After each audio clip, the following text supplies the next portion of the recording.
Pemirsa, melalui Dinas Ketahanan Pangan dan Dinas Perdagangan, pasar murah tetap digencarkan oleh pemerintah Kabupaten Muara Enim guna menekan angka inflasi dan menunjang daya beli masyarakat pasca Lebaran.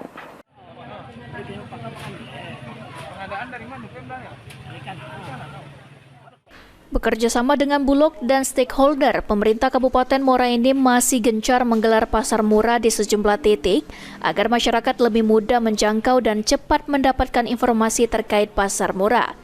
Pasar murah ini dilakukan untuk mendapatkan harga yang dijual jauh lebih murah dari harga pasaran.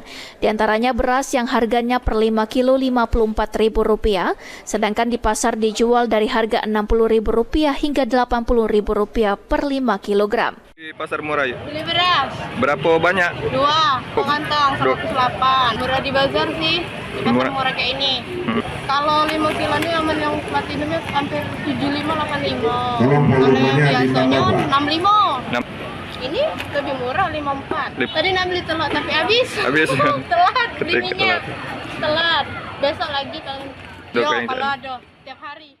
Meski sudah lewat Lebaran, pasar murah dan pangan murah masih tetap digelar namun dalam kurun waktu yang tidak tentu, agar pemerintah bisa mengontrol harga kebutuhan pokok dan menekan inflasi.